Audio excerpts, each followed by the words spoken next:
Let us enjoy breathing together. We breathe as a sangha. We go like a river.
Good morning, dear friends. Today is the 16th of August in the year 2010, and we are in Nottingham University for our retreat, living mindfully, living peacefully. I remember during the retreat for German-speaking people in June, there was a young mother who sit on the front row and fed her baby while listening to the Dharma talk. There were about four or five toddlers in the Dharma hall that day. People practice listening to the bell very well. The atmosphere is very powerful, peaceful, nourishing, healing. And that young mother, she was feeding her baby with her own milk.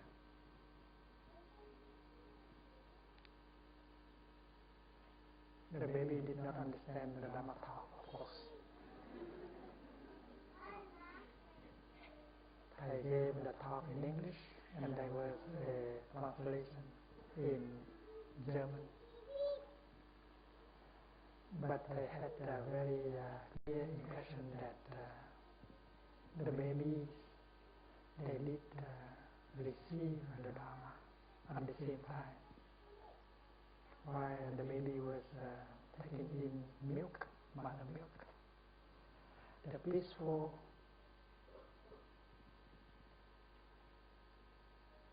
atmosphere, the peaceful energy, the mindful energy of the Sangha was penetrating into the baby, to the body of the baby. So Thay saw very clearly that the baby was being fed not only by mother's milk, but also the Dharma.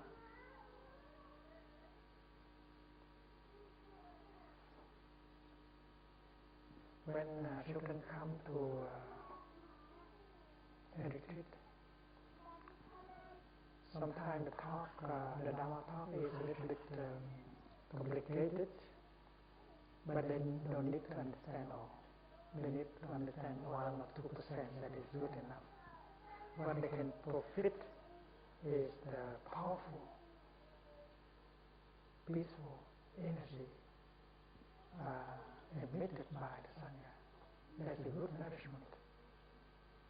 I believe that later on, when they go deeply into life, society, they will encounter difficulties, obstacles, and suffering, and they will remember. They know how to go home to themselves and to find peace. And that thanks to the fact that when they are very young, they already have an opportunity to receive the Dharma in terms of energy, peace energy, and stillness energy. Today I would like to continue with my story of being a monk. You know that I was ordained as a novice at the age of 16. I was very enthusiastic. You want to become a monk because you have some kind of aspiration. You become a monk not only for yourself, but for your family, for your society, for your nation, for the world. And you believe that with the practice you can help your family, you can help your society, your nation, the world. Although I was young, but I had that very strong wish, very strong aspiration that practicing the teaching of the Buddha, you can help many people. And you know that my teacher gave me the book of 51 poems to memorize in order to practice mindfulness. One of them is about listening to the bell. One of them is to invite the bell. And there was one for brushing your teeth, and so on. I have shared with you a few. And then I had to memorize, to learn by heart, the morning chanting and the evening chanting. It's a thick book like this. And the morning chanting was mostly in Sanskrit.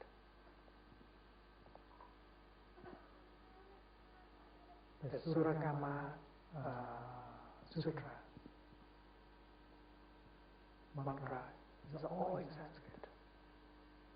And then the 10 other mantras, including the Mahakaruna. And you are only 16, you have to learn many pages of Sanskrit in order to recite. And you don't understand anything. You don't understand anything, you just memorize it. And in the evening, you recite the sutra on the Pure Land and other texts.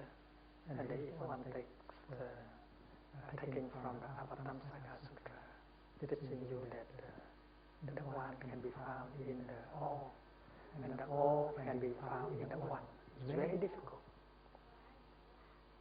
And I remember there was one gatha for you to memorize before you bow to the Buddha. I knew it by heart, but I did not really understand. It took time for me to understand. Before you bow to the Buddha, you have to read the poem. The one who bows and the one who is bowed to, they are both by nature empty. You are the bower, you are empty. And the Buddha you bow to, he is empty also. And that is why communication is possible. I did not understand that if you are full of yourself, and if the Buddha is full of himself, no communication is possible. So it took many years for me to understand that gatha. And you know something? That gatha, that poem was in classical Chinese. In modern Chinese, the Chinese people who understand and who speak modern Chinese find it difficult to understand classical Chinese also. And all the in the chanting, morning chanting and evening chanting, they are either in Sanskrit and Chinese. And Buddhism is very old, was very old at that time. Very difficult. And people who come to the temple, they don't really understand what the monk was chanting. So I was faced with one difficulty, that you need to update Buddhism, to renew Buddhism, to actualize Buddhism for the people of your time to profit from the teaching and the practice. That is a challenge. And how can you, as a novice of 16 years, face that challenge? You know that in order for Buddhism to serve your country, your people, you have to make it relevant. I know that there are many Christians are eager to actualize Christianity, make it more relevant to our time. So the feeling of a Buddhist was also like that. So you were facing a challenge that you should try to modernize, to actualize, to update your Buddhism in order for Buddhism can continue to serve. And you know something, the book they gave me to learn, the book on training novice, was written 400 years ago by a master in China. This is even lower than the other day. A manual for a novice. We did not have one manual in Vietnamese, and the Chinese manual was 400 years old.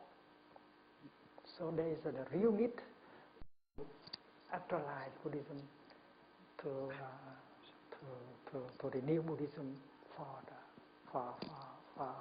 the sake of the practice. So as a novice of 16 years old, you make the vow into your heart.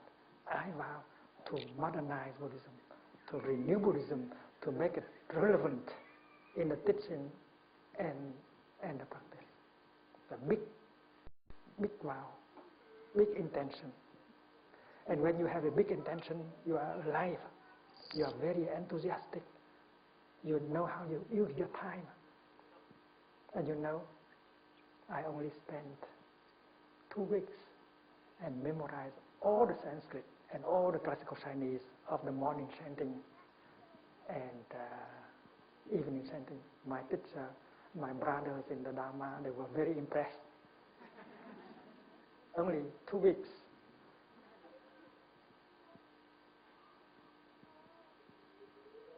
Then there was another challenge. There's a lot of poverty, social injustice.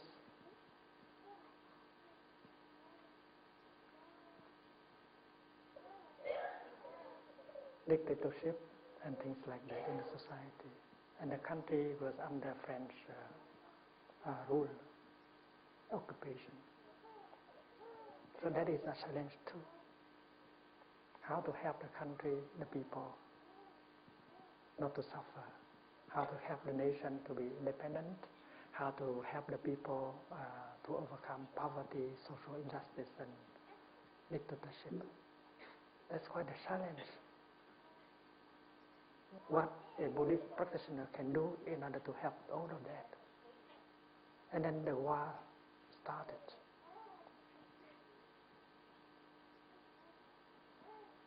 You know, before that, there was a Vietnamese government, a king,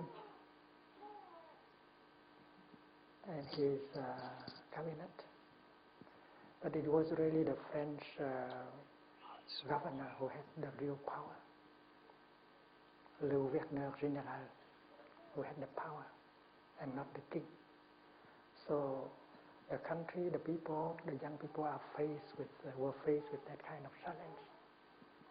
And you know that many young people, they joined the resistance movement, communist or non-communist. And in order to fight for the independence for the country, to fight for social justice, and to remove poverty.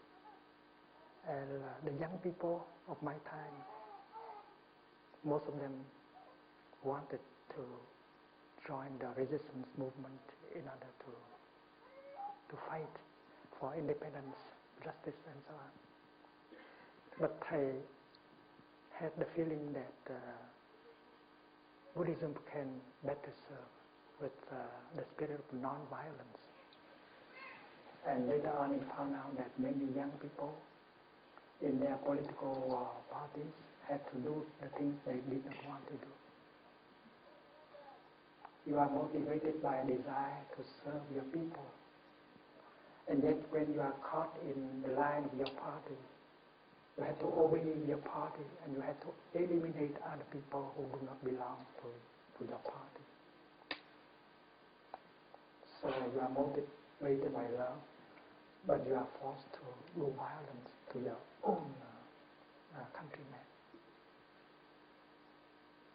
And that is why Thay was determined to go on with the path of Buddhism that teaches non-violence, non-discrimination. And he was aware that in order for Buddhism to become an instrument for peace and social justice, he had to do something in order to renew Buddhism, to make Buddhism relevant to our time, for the young people, for more intellectual people.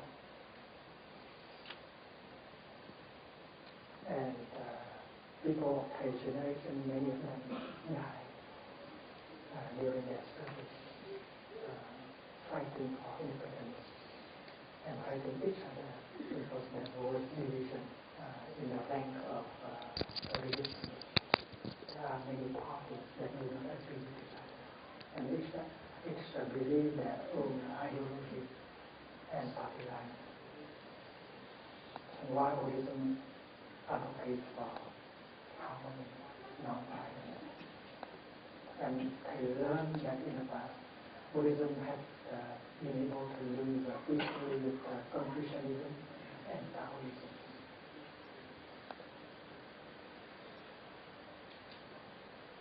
I remember one time there was a French soldier who came to his temple, and he wanted to take all the rights that he had in the temple.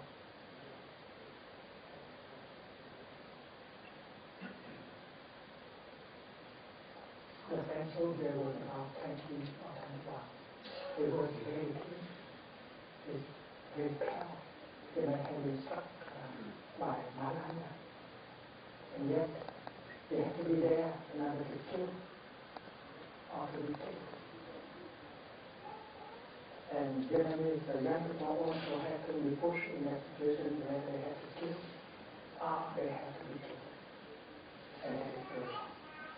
And how Buddhism can respond to this situation. The French soldier had a gun with him. They came in a jeep, and the other soldiers stayed with the car, and this one went into the temple and ordered us to give them all the rights we had. And the monks need rights in order to survive also. So Thay, as a young monk, had to carry on his shoulder a bag of rice, what the only rights we had for the community. And after the soldier was gone, Thay began to cry because Thay knew that that evening the sangha will have nothing to eat. And we went to tell our teacher said, "Don't worry, my children, you still have some rights hidden."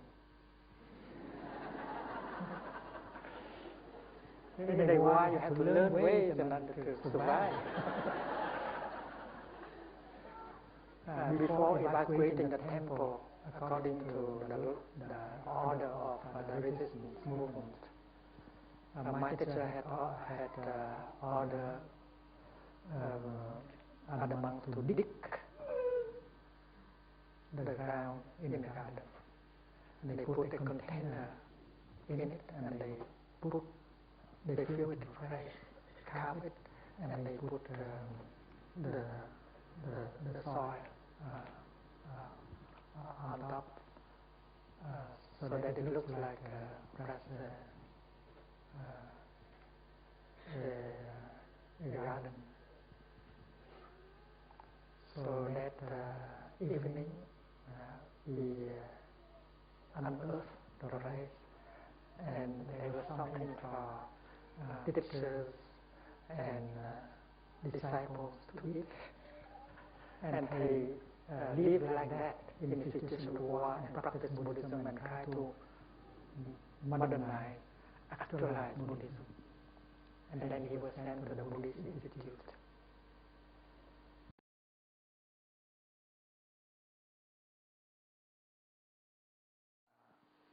Belong to the fourfold community residing at the European Institute of Applied Buddhism. If my friends here have an opportunity to visit the institute, please do. It's a very beautiful place, and the people around like us a lot. They support our institute, and it is our intention to organize a kind of meeting of world Dharma teachers in 2 days at the institute to share, to discuss about how to offer, what kind of teaching and practice we should offer to the world in order to help with this difficult situation of the planet.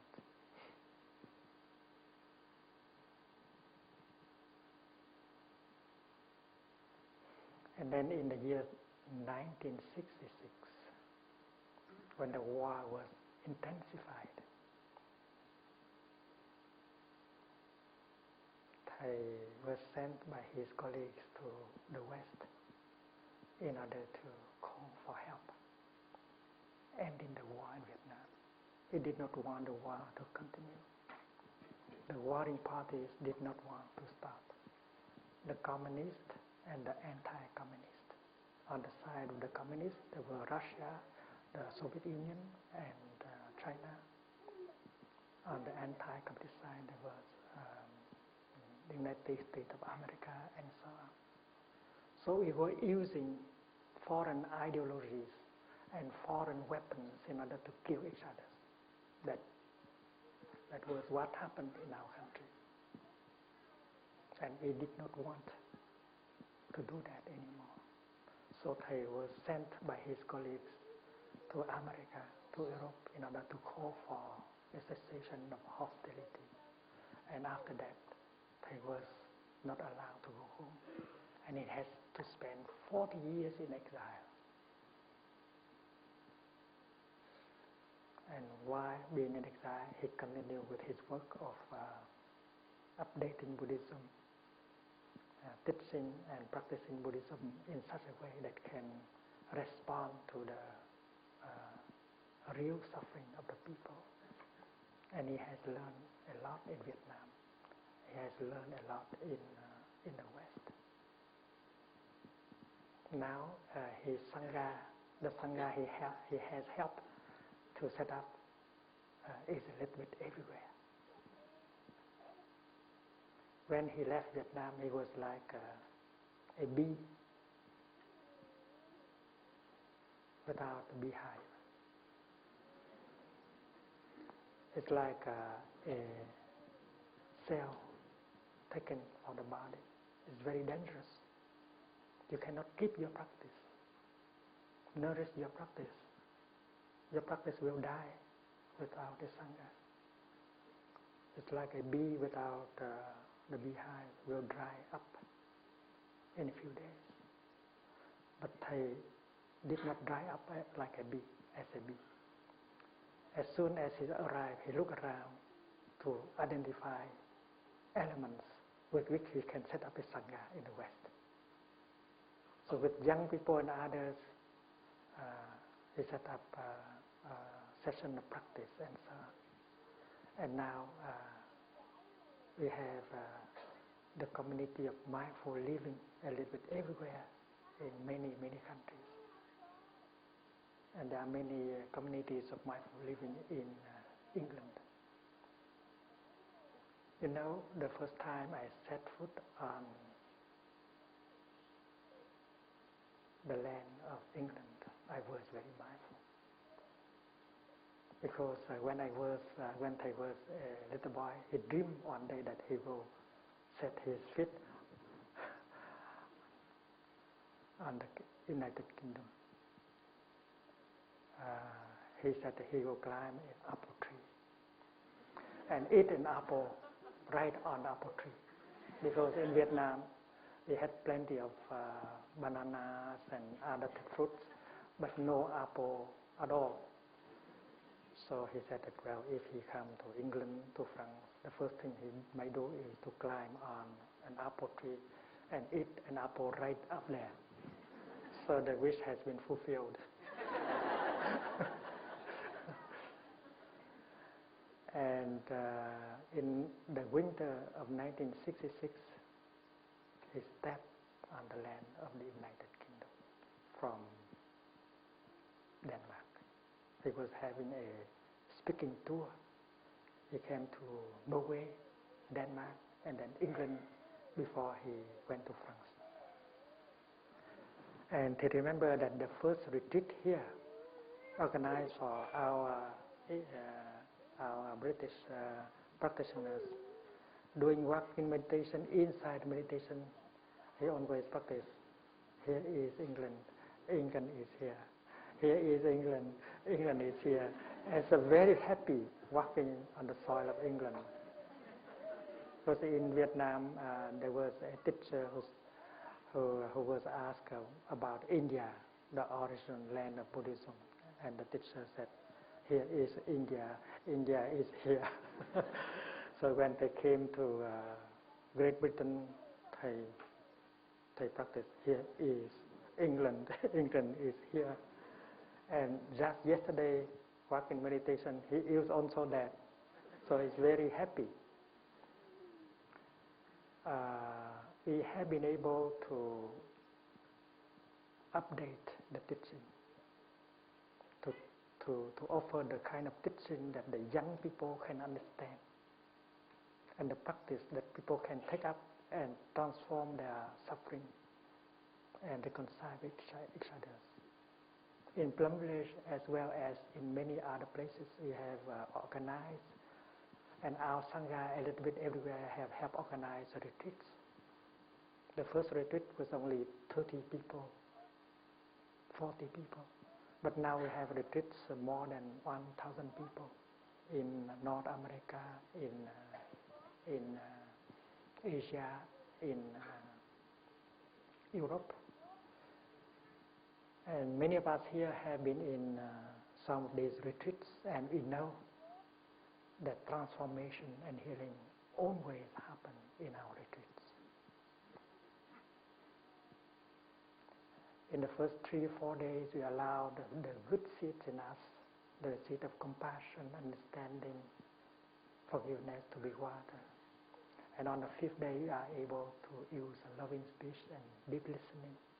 And we can listen and talk to our beloved one and restore communication. And many, many couples, including father and son, mother and daughter, have been able to reconcile each other with the practice. And the miracle of transformation and healing always happen in our practice, especially on the 4th, 5th, and 6th day. I remember a few years ago in Germany, on the 5th day of the retreat, Thay told the retreatants that now you have been in retreat for 5 days. It's time to put into practice what we have learned as far as compassionate listening and loving speech is concerned. So you have until midnight today in order to reconcile with the one you still have difficulty with. If that person is in a retreat, it's easy because she has been exposed to the teaching and she has practiced. Her good seeds have been watered, so it's easier for you to use deep listening and loving speech in order to restore communication and reconcile. But if the other person is not there in the retreat, you are authorized to use your portable telephone to practice deep listening and loving speech. And you have until midnight today to do so. And the next morning, 4 gentlemen came up to Thay and said, "Dear Thay, it's wonderful. Before the retreat, I could not believe that I could talk to my parents like that. But after only 5 days, I can use that kind of loving speech to him. It's a miracle. And you know something? I have reconciled with him." And 4 people have come up to Thay and reported the same. And before midnight, they had reconciled with their father just using their portable telephone. And that miracle happens everywhere. In Hong Kong also, in Macau also, ladies and gentlemen who were in the practice in a retreat, they came up on the last day and report to Thay that they have been able to reconcile with their friends. In the last 5 years, Thay was allowed to go home for the first time in the year 2005, because the country needs to prove that it is open now, that human rights is respected now, so they allow Thay to come home as a demonstration. So Thay took that opportunity to go home with a sangha. About 300 people of his sangha in many countries came with Thay. And together we organized many retreats and public talks. And thousands of people came to us because the Buddhism that we offer to them has been updated.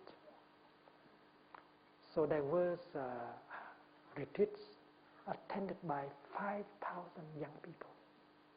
We did not have enough facilities, but the young people, they came anyway. They sleep outside. They eat instant noodle.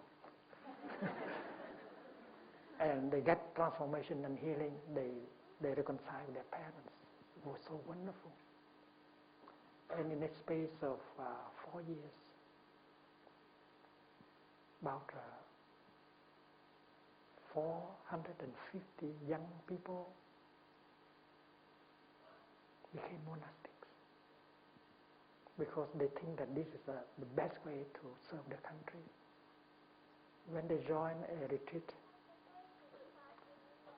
and they help organizing the retreat, they help leading the retreat, they see the people transforming, healing, and they say that their service is effective.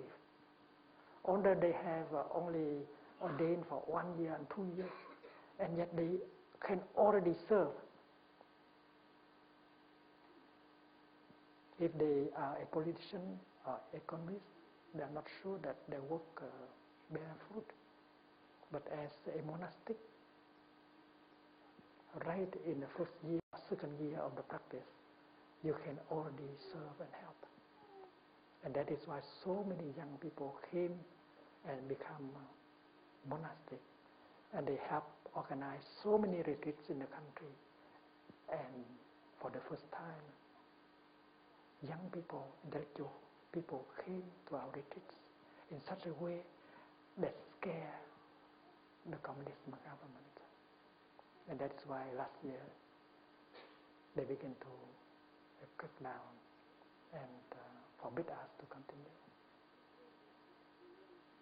And therefore, these monks and nuns, young people who like to serve, who have found their way of service, they have to go underground. They have to go to Thailand, to Cambodia, to France, in order to continue their practice. And we hope one day the situation will be better, and we will be able to resume our practice and our service in Vietnam. I'd like you to, especially the young people, to talk with the young monks and nuns here. There are those of us who ordained when we are 12 and 13, like Brother Pháp Hữu. Pháp Hữu, come. Don't be shy. Pháp Hữu has become a Dharma teacher. He was ordained as a Dharma teacher. But he began at the age of 13. He's a happy monk. He's a happy Dharma teacher. He's very helpful in this very retreat, and very proud of him. And you might like to ask him about the life of a monk, the kind of studies and practice and service. He's available. Sister Mẫn Nghiêm started also as a baby nun. Mẫn đâu rồi con? Nó đang vô. Mẫn Nghiêm started also at 30. And she also has become a Dharma teacher, very young Dharma teacher.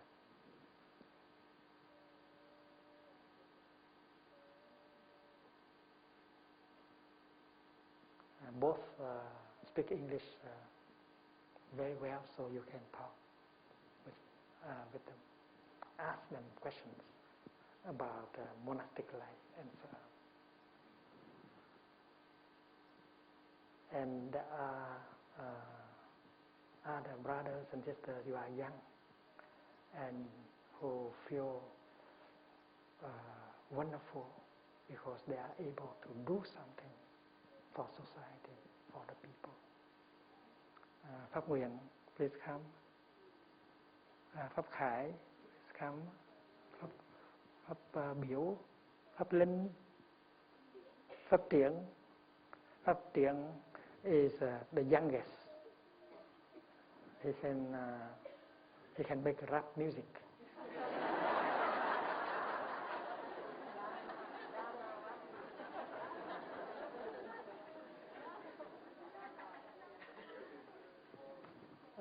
Hiến Nghiêm,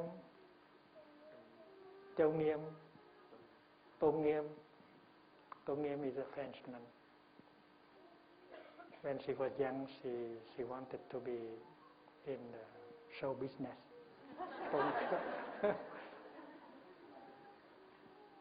The other day, sitting on the theater, she felt that she was very at home. She didn't have to perform. She just sit and breathe in and out and feel very happy. So that's what Thay wants. We should organize a session where the young people and the less young people can have a talk, question and answer, and find out about monastic life. Because Thay want you to have to try. We are about to announce the practice of a 5-year monastic service. 5-year monastic service. If you are interested, you can sign up. And as a monastic, you are trained as a monastic. And you serve as a monastic. And after 5 years, if you want to continue, you continue. And if you want to be a lay Dharma teacher, you become a lay Dharma teacher. And our young monastic will talk to you more about this project. And we know that although Thay has ordained many hundreds of Dharma teachers, but we still need a lot of Dharma teachers. We need many thousands of Dharma teachers. And we know that as a monastic, we can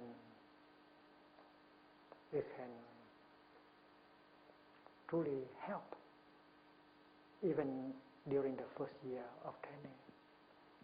And the monastic training is solid. And the monastics always work with the sangha. And they cultivate the brotherhood, sisterhood, joy and peace, so that on the way of service, they will not burn out. No matter how talented you are, how enthusiastic you are, and if you do not have enough nutriment for your own spiritual life, you don't have a sangha with you, supporting you, and then you can burn out after some time of service. But for the monastic training, we are sure not to fall into that, because we always go together as a river. Now the young people, when you hear the small bell, you may like to stand up and bow to the sangha before you go out.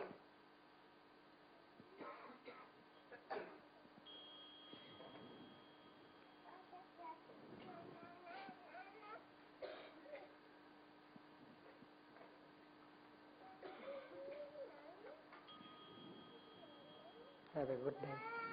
We shall do walking meditation together. Please come.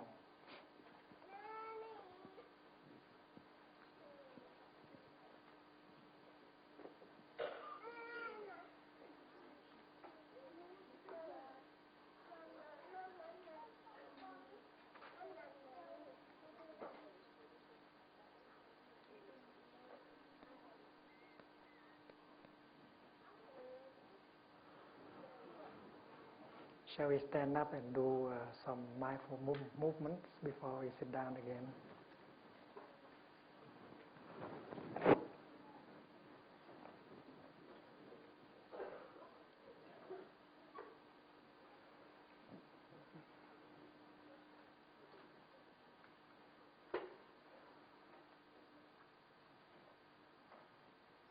I'm standing on the soil of England,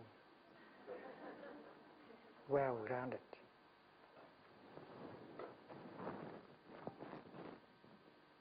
I breathe out.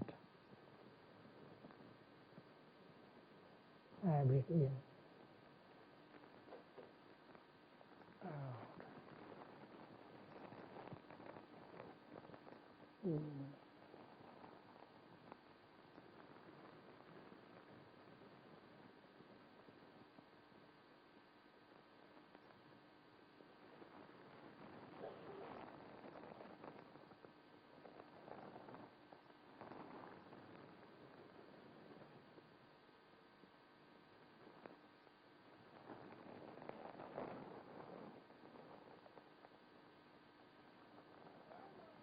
Out.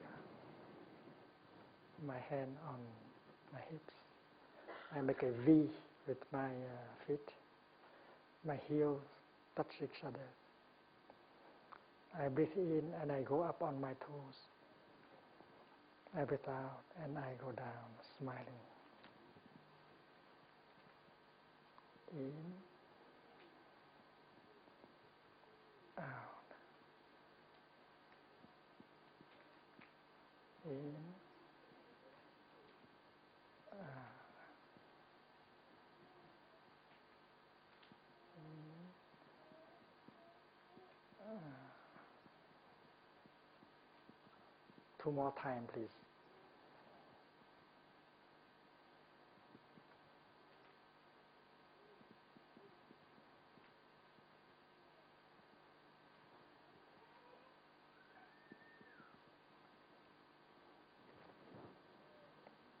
Thank you.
We have the teaching of the 5 mantras. The first mantra is, darling, I am here for you.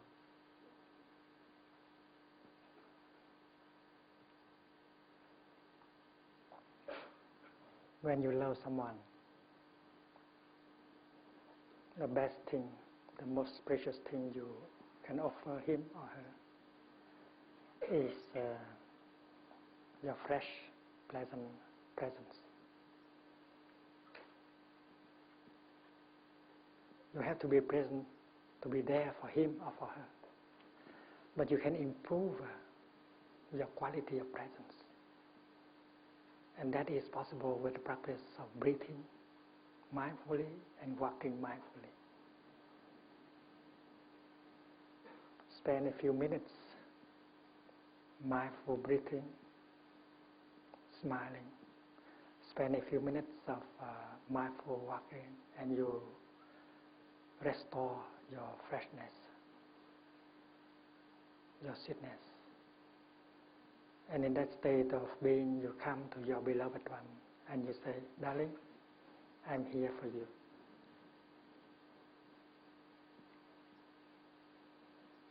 There are many of us who are so busy. We may bring home a lot of money,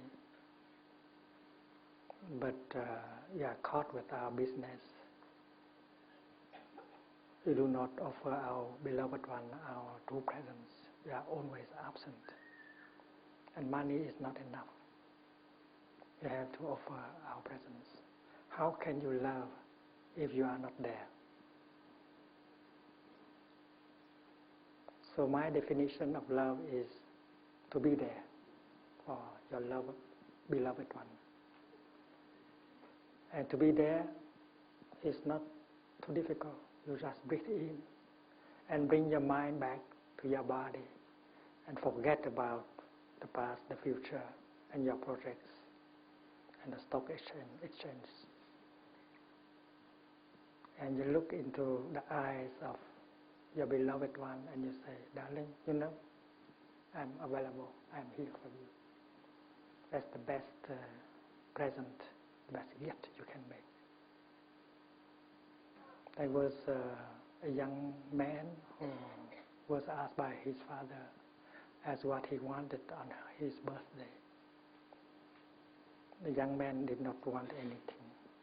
His father was very rich and he could afford to buy anything, but he did not need anything. He only needed one thing, his father. His father was not available to his family. Daddy, it's you that I want. So the message is very clear. And if that businessman understand, he would practice mindful breathing in and out and restore himself and get free from business and from other things. And looking into the eyes of his boy, he said, darling, I'm here for you. And that is the practice. So, darling, I'm here for you is the first mantra. And we can practice several times, even with your telephone or with your email. He is in his office, he's traveling, but you can always practice the mantra, darling, I'm always there for you. That's the first mantra.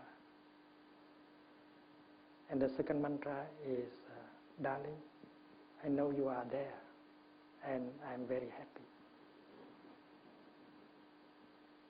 When you are fully present in the here and now, you are in a position to recognize his presence or her presence. To be loved means to be recognized as existing. You may be driving your car, you might be thinking of everything except about the person sitting next to you. Your mindfulness, your mind is elsewhere and not focusing on your beloved one. So the second mantra is to focus your mindfulness, your concentration on your beloved one. and you say, darling, I know you are there, sitting next to me, I'm so happy. And when someone is embraced by that kind of attention, mindfulness, he will bloom like a flower. So you have to be there first before you can recognize the presence of that person. So the first mantra make it possible for you to practice the second mantra. If you are not really there, you cannot really practice the second mantra, recognizing the presence of your beloved one. And that is the practice of mindfulness. You don't have to go to a meditation hall to practice mindfulness. Practice it where you are, whatever you are. And the third mantra, you practice when you notice that the person you love suffers. Because you are mindful, you know that something is not going well with him, with her. That is why you come to him or her. You practice the first mantra first in order to be truly there. And you practice the third mantra, darling, I know you suffer. That is why I am there for you. Before you do anything to help, that mantra already can bring a lot of relief. When you suffer and the person you love the most is not aware of that, it's more difficult for you to bear the suffering. And if your beloved one is aware of your suffering, and she said that she is there for you, and then you suffer much less right away before he does something.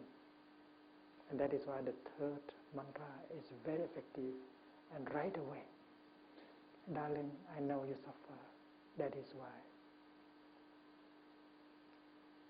I am there for you. It is the fourth mantra that is difficult to practice. The fourth mantra is used when you yourself suffer and you believe that your suffering has been caused by the person you trust the most, you love the most. If it were another person who has said that to you, who has done it to you, you would have suffered less. But no, this is not the case of another person. It is him, it's her. That is the person that you love the most, you trust the most, that has done it to you and said it to you. So you suffer very deeply. And in fact, in principle, according to the practice, you have to go to him or to her and ask for help. Darling, I suffer. Please help. Tell me why you have done such a thing to me. Tell me why you have said such a thing to me. I suffer very much. Please help. I cannot alone get out of this suffering. And the fourth mantra is a call for help. But many of us do not want to practice the mantra because we get hurt very deeply. And there is a pride in ourselves. We want to do the opposite. We want to show him or her that alone we can survive very well. We don't need him, we don't need her. We don't need her. That is a kind of punishment we want to inflict on the person who has dared to make us suffer.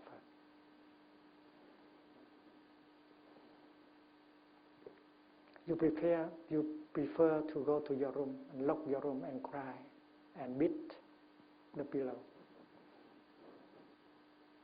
The other person may feel something and he can come and try to inquire about it. He tries to put his hand on your shoulder. You don't want that because you want to prove that without him you can survive very well. You say, leave me alone, don't touch me. That is an act of punishing. And the other person, if he inquires, are you okay? Do you suffer? And out of pride you say that, me suffer? Why do I have to suffer? You are not true to yourself. You are not true to him. Because you have got hurt very deeply. So pride is standing between you and the other person. And that obstacle should be removed. And how? The fourth mantra.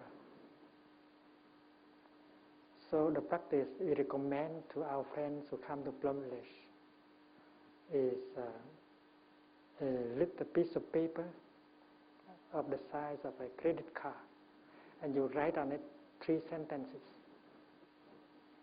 The first sentence is, darling, I suffer. When you suffer, you have to admit that you suffer, to tell the truth.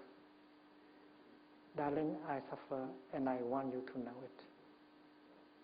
Because in the beginning, you promised to him, to her, that you will share with him and happiness and suffering. So this is true to that promise, to that vow. Darling, I suffer, and I want you to know it. I want to share my suffering with you. You admit that you suffer. It means that I don't know why you have done such a thing to me. You have said such a thing to me. Please explain. But briefly, it is, darling, I suffer, and I want you to know it. The second line is, I am doing my best. I am a practitioner. I know that when anger, suffering is in me, I have to go home and take care of it. I refrain from speaking or reacting because I know that in a state of anger and suffering, that may be dangerous. So as a good practitioner, I don't say anything, I don't react. I go back and take care of my suffering. It's like when my house is on fire. I have to go home and to take care of my home, to put down the fire. I do not run after the person I believe to be the arsonist.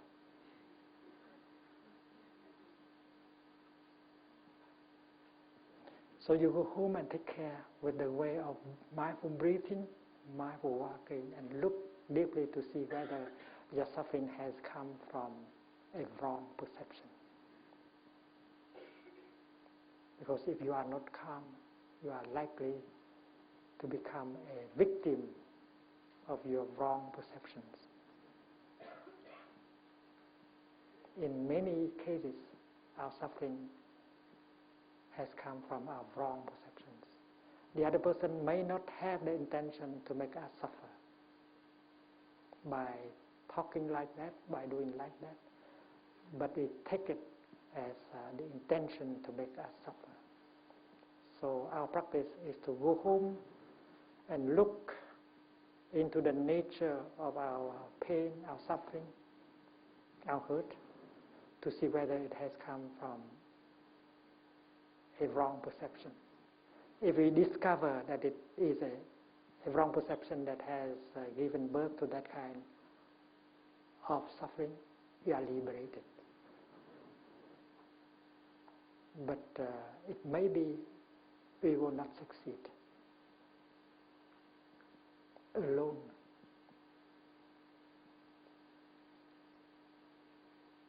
And that is why, according to the Plum Village recommendation, if 24 hours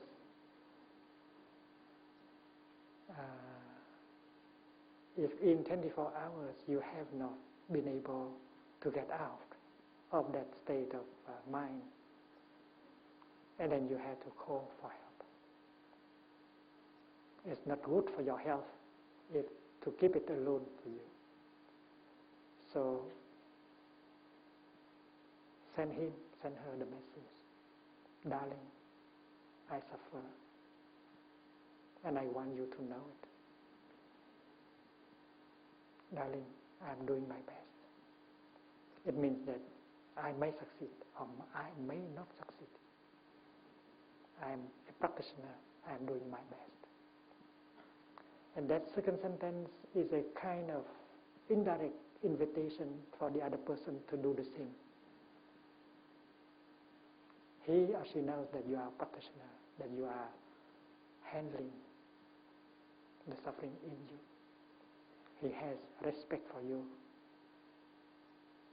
because you know how to deal with the block of anger and suffering in yourself. And he is motivated by the desire to do the same. He will ask himself, she will ask herself, what I have done in order for her to suffer like that? What have I said? So both of you are practicing, thanks to the second line of invitation.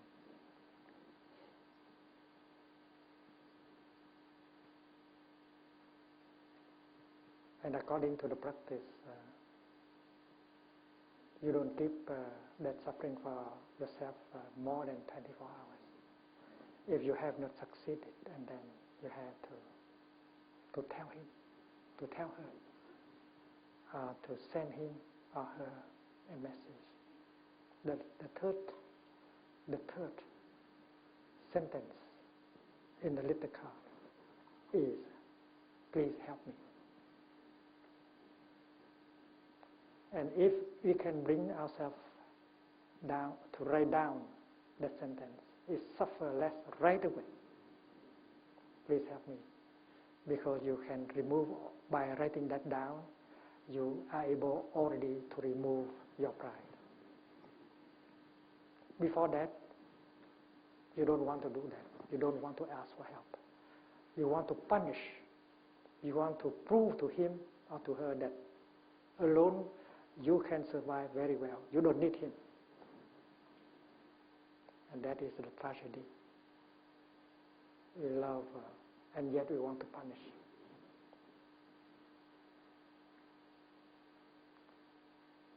If you cannot tell her or tell him directly through the phone, because your voice may betray you, and you can write it down and put on his desk or email him, and after that you get a relief right away. And thousands of friends who come to Plum Village have received that kind of suggestions of practice and have done very well. So that piece of paper you can keep in your wallet, and when it happens that you suffer so much, and if you believe that that suffering has been inflicted to you by the person you trust, you love the most, take it out, and you know exactly what to do and what not to do.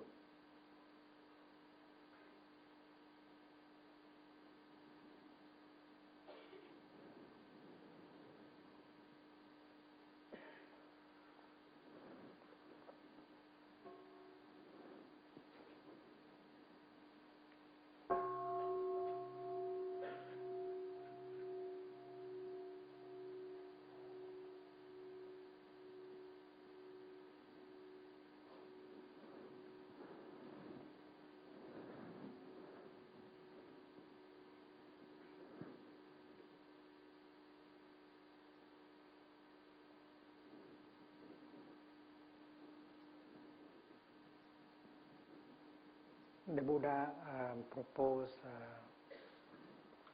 right speech as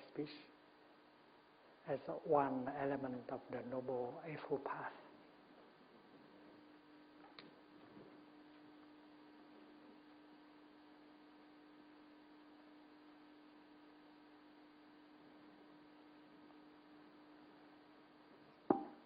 right speech always go together with right listening. And this is the teaching and the practice of the fourth mindfulness training. It is by the practice of compassionate listening, the practice of loving speech, that you can restore communication and reconcile. And those of us who have received and practiced the fourth mindfulness training, we know that it is a very powerful tool in order to restore communication. And countless couples, including father and son, mother and daughter, have reconciled with each other thanks to the practice of deep listening and loving speech. When the good seeds in you have been watered, the seed of understanding, compassion, forgiveness, have been watered, you are able to use the techniques of loving speech and deep listening. Because you know how to listen to your own suffering, and you know how to understand your own suffering. You can understand also his suffering, her suffering, and try to help him or her to understand their own suffering. This is very important. Understanding is, first of all, understanding the suffering in us and understanding the suffering in the other person. If the son understands the suffering in the father, he would be able to talk to his father with the kind of language that can open the door of his heart. And that is the case of the gentlemen during the retreat who use their portable telephone to talk to their father and reconcile. They say something like, Daddy, I know it has been very hard for you in the past many years. I know that you have suffered a lot. And I, as your son, I was not able to help you. And I have made the situation worse. I reacted in an angry way. I defy you, I challenge you, because I did not understand your suffering. I am sorry. Daddy, please tell me of your difficulties, your suffering. If I understand, I will not repeat that kind of mistakes. It's not my intention to make you suffer, Daddy. I made you suffer because I did not understand your difficulty, your suffering. So please tell me, Father, all your difficulty, your suffering. I need to know. Please help me. If you don't help me, who will help me to understand that? That is the kind of loving speech that we should use. And if we can bring ourselves to use that kind of language, the door of his heart will be open, and he will tell you. And while he is telling you, you practice deep listening. Even while speaking, he shows his bitterness. He continues to accuse, to blame, but because you are equipped with compassion, your listening is called compassionate listening. It means the kind of listening that has only one purpose, to give the other person an opportunity to empty his heart. So no matter what he said, you keep silent. You still listen. You are protected by your compassion. So while sitting and listening, you remind yourself of one thing. I listen like this with only one purpose, to give him, to give her a chance to empty his heart and to get a relief. Just remember that. And compassion is in your heart and protect you. And what he said doesn't affect you anymore, because you know that your purpose of listening is not to correct to prove that you are right, but to give him a chance, to give her a chance. And Avalokiteshvara is a person who has the capacity of listening like that. That is why we call him the Bodhisattva of compassionate listening. And we also, each of us has a Bodhisattva of deep listening in us. And with the practice of mindful breathing, we can play the role of the Bodhisattva of deep listening. And if you can listen to him or to her 1 hour, that can relieve a lot of suffering already. It needs only 3-4 days of practice that we can listen like that. We tell ourselves that we should not interrupt him, even if his speech is full of wrong perceptions, wrong accusations. He said that there will be plenty of time later on. 3 or 4 days from now, you can, in a good moment, you can release some information so that he or she will correct his perception, but not now. Now is the time to listen only. So if you have that in mind, you will not be irritated by what the other person said, because you know that what you can do later on.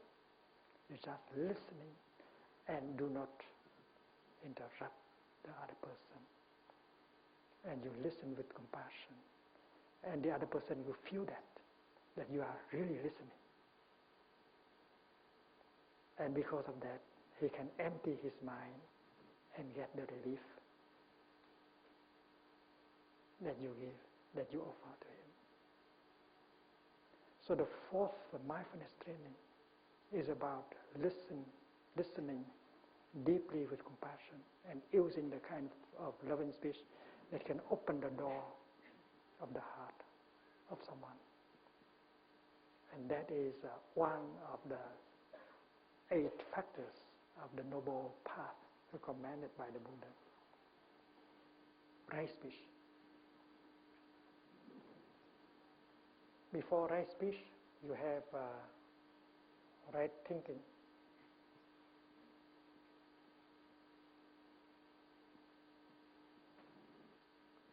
Right thinking is thinking in the line of understanding and compassion.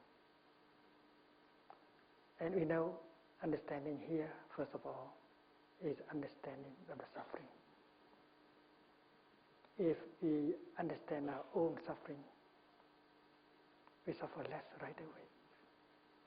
And since we are capable of understanding our own suffering, it's easier for us to understand his suffering, or her suffering, or the suffering in the world.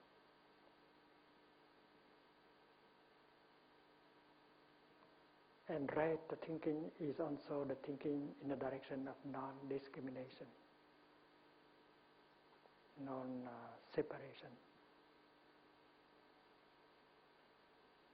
And that needs training in order to think not in terms of discrimination. The seed of discrimination is still very, very strong in every one of us. There are all kinds of discrimination, including discrimination between subject and object, you and I, left and right, birth and death, and so on. And when we practice right thinking, we can improve our situation and the situation of the world.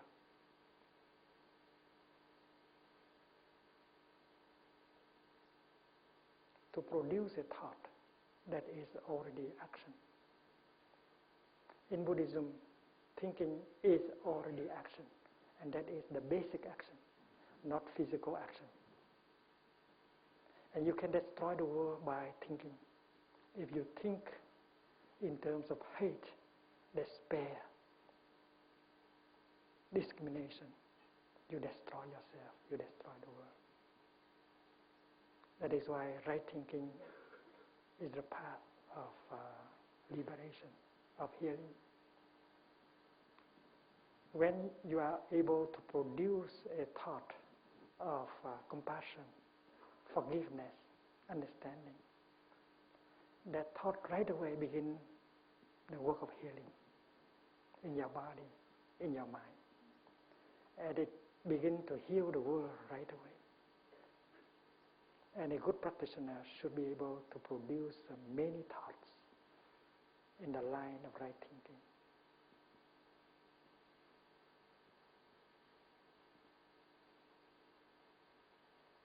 But before we can do so, we should cultivate right view.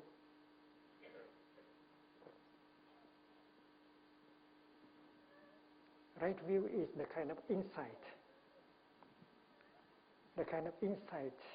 that is free from discrimination. Right view is the view of interbeing.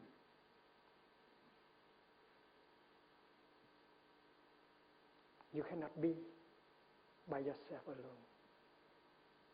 You have to interbe with all of us. It's like a flower. This rose cannot be by herself alone. This rose has to interbe with the sunshine, with the cloud, with the soil, with our consciousness. Touching the rose deeply, you touch the sunshine. If you remove the sunshine from the flower, there is no flower left. Touching the rose with your finger, you touch a cloud. If there is no cloud, there is no rain, and no rose can grow. So if you take the element cloud out of the rose, no rose is possible. So a rose is made only of non-rose elements, namely sunshine, minerals, cloud, soil, and so on. So it is clear,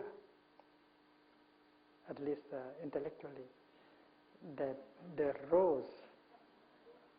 rose cannot be by herself alone.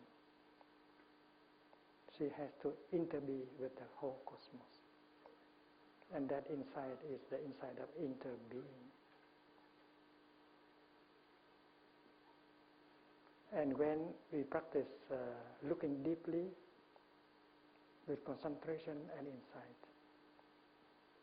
it touches the nature of interbeing in us, in everything. When we are free from discrimination and hate and fear. So, right thinking, right speech are born on the ground of right view.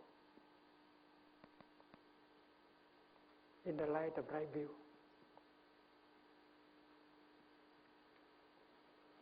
to be or not to be, that is not the question.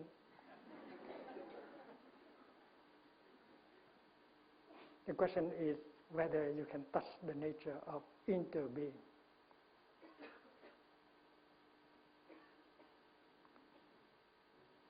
And if you have the insight of interbeing, and then naturally your thinking will be right thinking. Your speech will be right speech. No discrimination, full of understanding, full of love.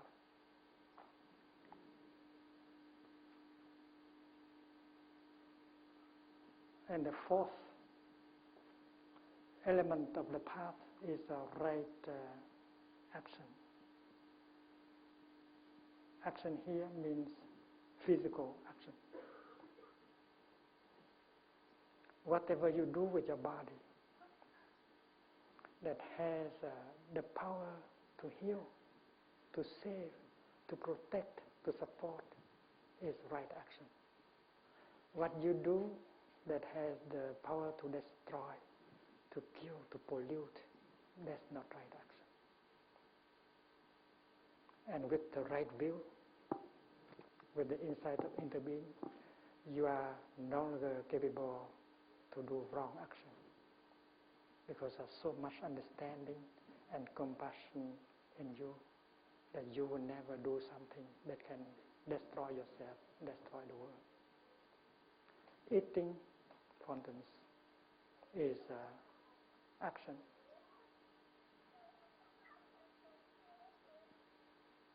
Go shopping is action. And with the insight of interbeing, we know how to shop. We know what to buy, what not to buy, what to eat, not what to eat. We eat in such a way that we can preserve compassion in us, that we can protect our planet, that we can help reversing the process of global warming. That's right action. And without right view, the insight of interbeing, that cannot be possible.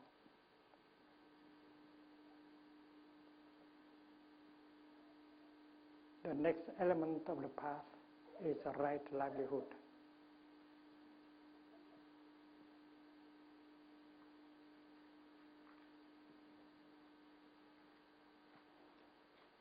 Of course, we have to earn a living. But with the 5 mindfulness trainings as a practice, as our path, we can always select a vocation that is not harmful to humans and nature. Even if we have to live a little bit more simply. But our happiness is 10 times, 100 times bigger than if we follow the other path. So with that right view, with the insight of interbeing, we'll be very happy with our livelihood, with a simple life that has the power to save the planet and to help living beings. The next element of the path is our right diligence or effort. When you are motivated by a vow, by a desire to do something, you become diligent. When I was ordained as a novice monk, I wanted to do too much. I wanted to do a lot for the world. And I study, I practice, and I love the studies and the practice because I wanted to realize that.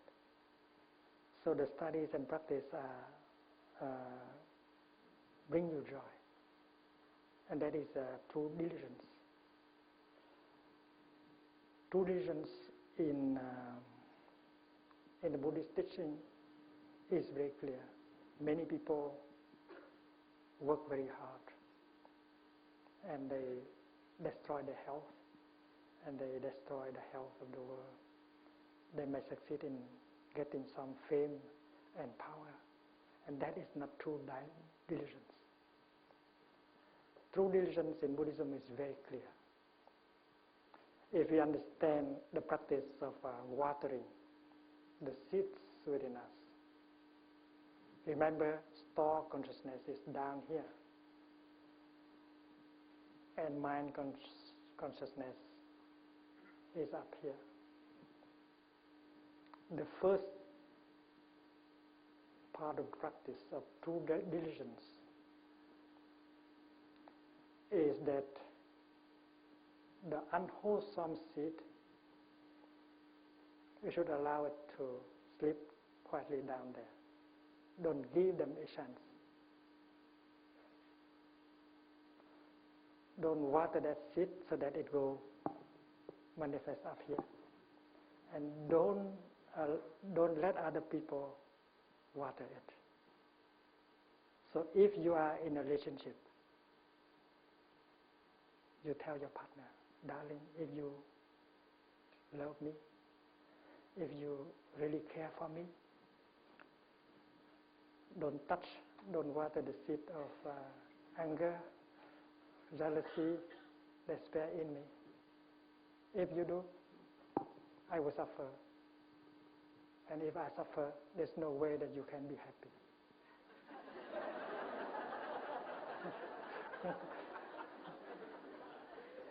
So darling, I promise not to water these seeds in me, and I promise not to water these seeds in you. And please do the same. Make the commitment not to water these unwholesome seeds in you, and do not water them in me. That is a peace treaty, a happiness treaty, a love treaty that you can sign with your partner. And a father can sign it with his son also. A mother can sign it with her daughter. That's the first step of true diligence. The second step is that if it happened that a bad seed, a seed of anger or fear or suffering has manifested here, you should do something in order to help it to go back as soon as possible. If you don't like the music in that CD, push the button right away.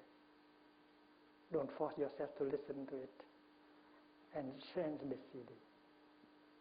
And we have many wonderful CDs down here. The CD of understanding, compassion, joy, enlightenment. We can offer another CD and to replace the CD of jealousy, of anger. That can be done easily by practitioners. When we come to a retreat like that, we allow the best things in us to be watered. We listen to the Dharma talk, we practice mindful breathing, mindful eating, and so on. And we water the good seeds. And that is the practice of right diligence. And we don't allow the negative seed to be watered. So inviting one good seed to come up and to replace the mental formation that is negative is the second aspect of true diligence. The third aspect of true diligence is to invite the good thing to come up. We have a lot of good things down there. And our practice is to give them a chance to come up. Come into a retreat is one of the ways. During the 5 days of the retreat, we allow the good things in us to be watered and to bear fruit and flower. So the third step is the good things like awakening, mindfulness, concentration, insight, forgiveness. We should touch them and you should help them to manifest here.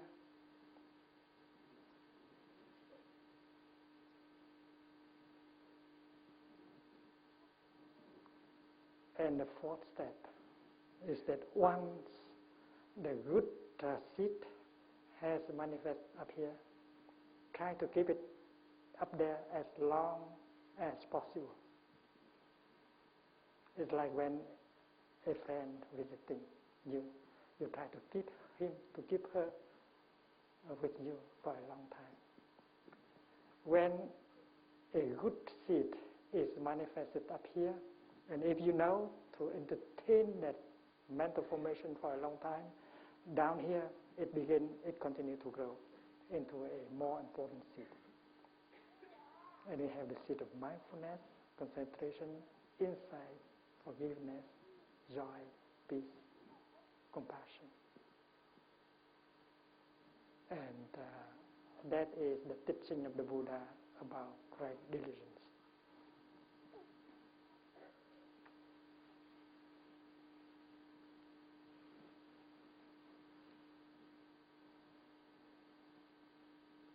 And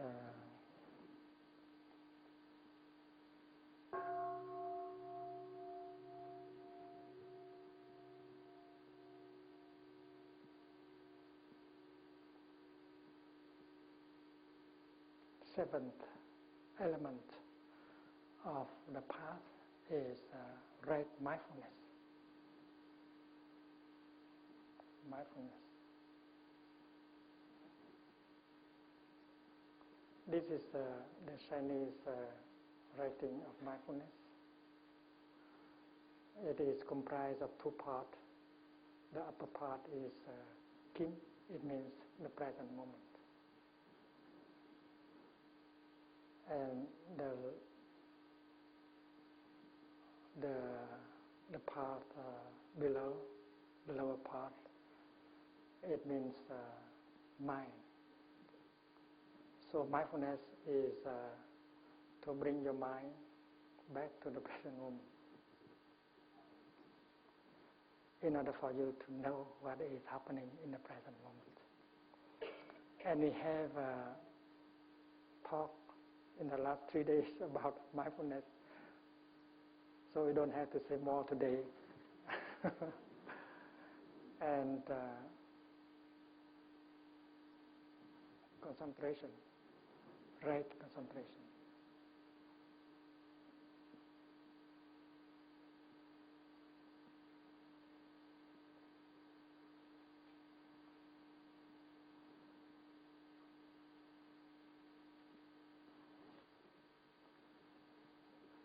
The energy of mindfulness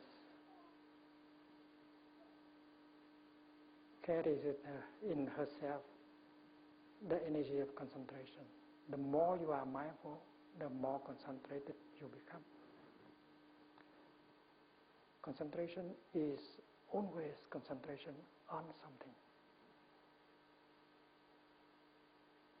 And when your concentration is powerful, it can make a breakthrough.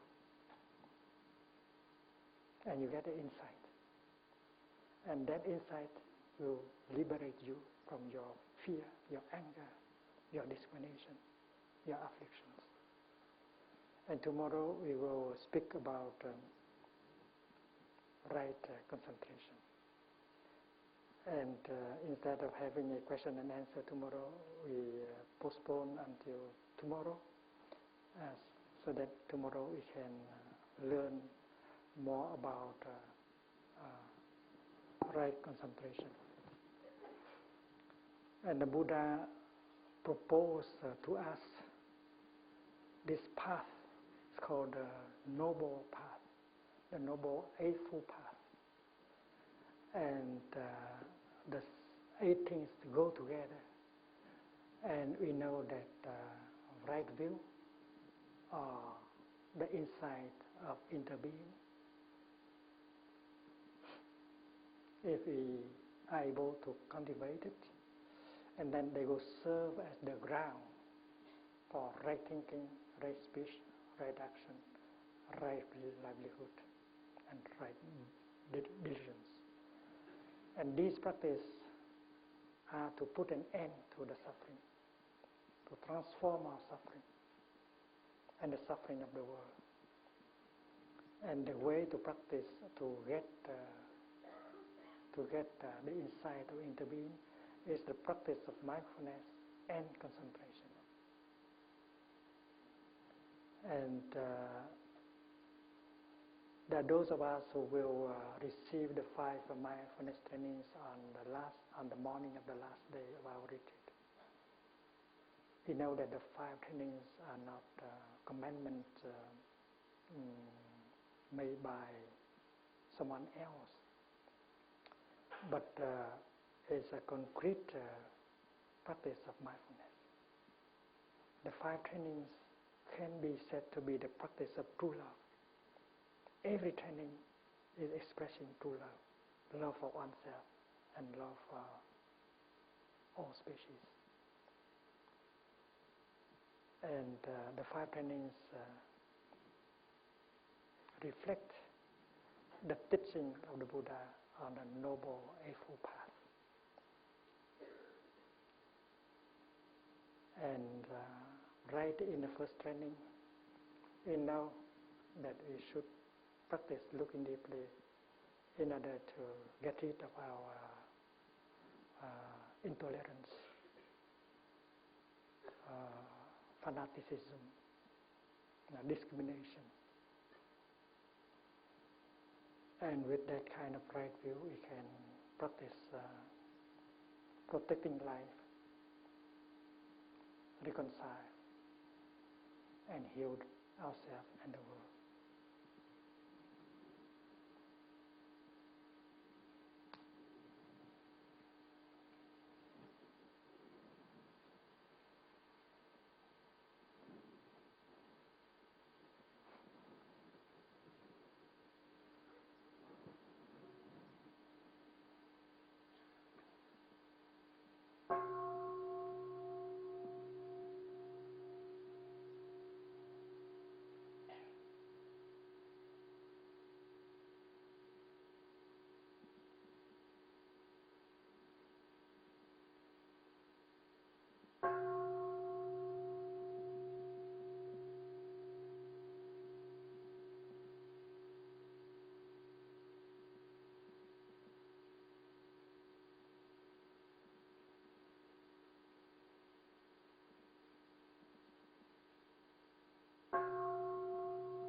The weather is ideal for walking meditation, so we invite the children to join us.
Thank you for sitting down again.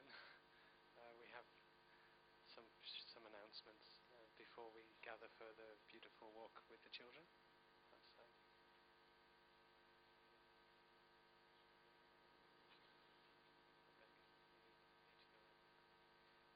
Just to start off, Rebecca, who would help take the Sister Bhakti shopping.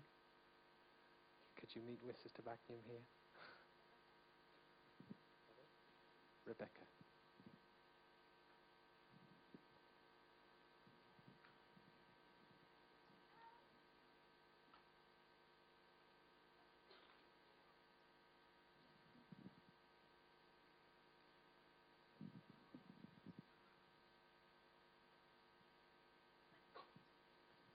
So, the first one I have is young adults. You have a 3 p.m. Q&A session. I think Thay was talking a little bit about that. And the location will be the Sherwood Library present. There is also at 3 o'clock a continuation of the group consultation session for addiction and craving energy transformation in Dharma Hall 2. We don't have conference room 1 as that is to be used for the Sangha fair. So for finding out about the UK Sanghas information and to meet people from Sanghas, the Sangha fair is going to be operating from Conference Suite 1.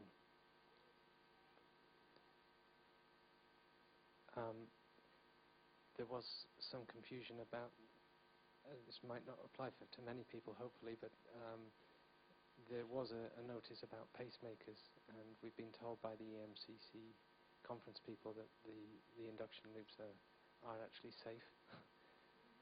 So there was some confusion for that notice to have gone up in the first place, and we apologize if it caused people some anxiety, but we're told that it's not a problem by the EMCC, and they don't make that announcement, but it was somehow that came about. I'm also told that the consultations for individual consultations is full now, so please be aware of that, and we've done the best we can to meet the needs. The bookshop tonight and tomorrow night will be open from 9 till 10 o'clock. They wanted to open for longer, but that's as long as the EMCC are open till here. The OI aspirants, you know who you are. It's a limited number. The order of interbeing aspirants will meet at 2 p.m. in room 4B. 2 p.m. in room 4B. And this is a personal announcement that somebody, a sister who came up on stage, Sister Mangyim, when she came off the stage, her jacket was gone. It was just from here, and she's really keen to get it back. I think it has some valuables in it, including her room key. It's a black windbreaker. Columbia is the brand, and she left it right over there, and then it just went, and she's really keen to get it back. She's in the children's program. Okay, I have some other ones just been given me. Okay. I've already read that one. There will be a meeting for anybody interested in living in a residential lay community at 2:15 today. Please meet Will outside the entrance to the conference centre at 2:15. Children and monastics are welcome. Thank you. So that's 2:15 outside the entrance to this conference centre here. Residential lay community.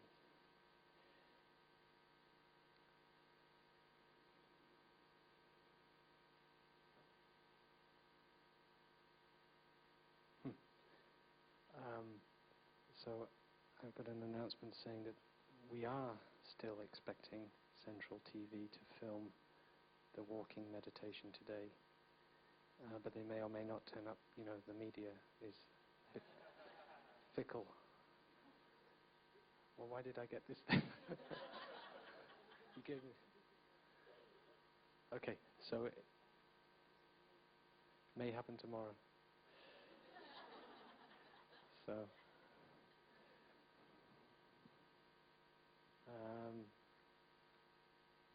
That's it, I think.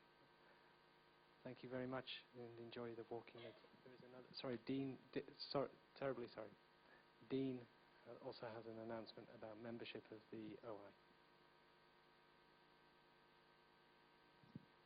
A quick a quick sort of promotion, really, of the community of interbeing.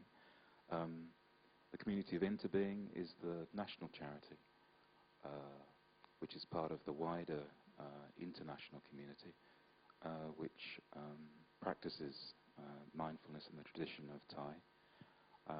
We are a charity, and we are a membership charity, and we will have a table at the Dharma fair. We offer Dharma training, retreats in the UK, national retreats in the UK, local retreats, evenings of mindfulness locally, and just for a small sum of £18, I believe, per year, you can actually receive 4 newsletters which tell you of all the activity, all the material that we offer. The charity and its members helped organise with our brothers and sisters from Plum Village this retreat. So please attend the table, and please join us. £18. What's £18? It's not even a curry, is it, really? So please join us. Thanks.